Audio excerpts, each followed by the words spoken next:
Hello বন্ধুরা, আপনাদের কাছে যদি একটু সময় থাকে তাহলে অনুরোধ করব ভিডিওটি শেষ পর্যন্ত দেখার জন্য।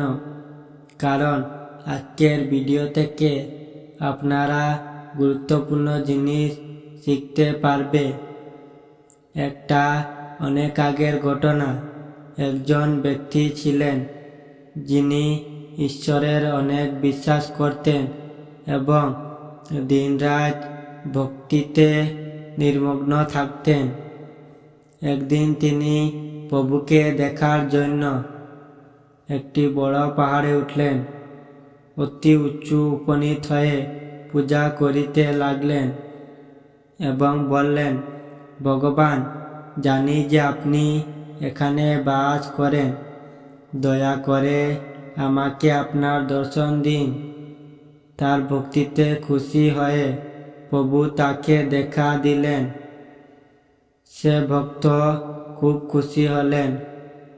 ভগবানকে দেখে সে ভক্ত প্রশ্ন করলেন, ভগবান, আপনার কাছে দিন, মাস ও বছরের মূল্য কি? ঈশ্বর বললেন, মাত্র 1 মিনিট।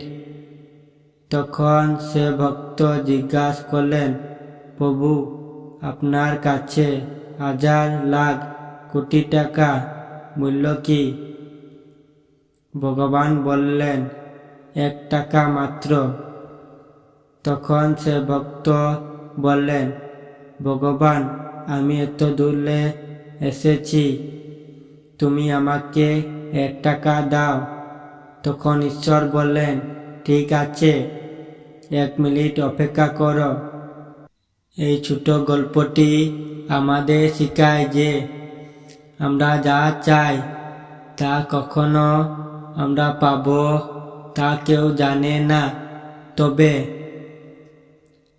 এই জীবনে কঠোর পরিশ্রম করে আমরা সবকিছু অর্জন করতে পারি। তাই চাওয়া বন্ধ করো এবং কঠোর পরিশ্রম করো, নইলে আপনারা জীবনে সে মূল্যবান 1 মিনিট নষ্ট করবে। সবসময় মনে রাখবে, আপনাদের পরিশ্রম আপনাদের আসল উপার্জন। সময়ের আগে ভাগ্য থেকে বেশি কেউ পায় না। কিছু না করলে কিছুই পাবে না। যারা নিজের জন্য কিছু করে, ঈশ্বর তাদেরও দান করেন। কারণ এই পৃথিবীতে ভিক্ষুকের অভাব নেই। আপনারা কঠোর পরিশ্রমকে আপনার ঈশ্বর করুন এবং আপনি একদিন না একদিন অবশ্যই এর প্রতিদান পাবেন। আর ভিডিওটি ভালো লাগে থাকে তাহলে ভিডিওটির পাশে থাকুন। ধন্যবাদ।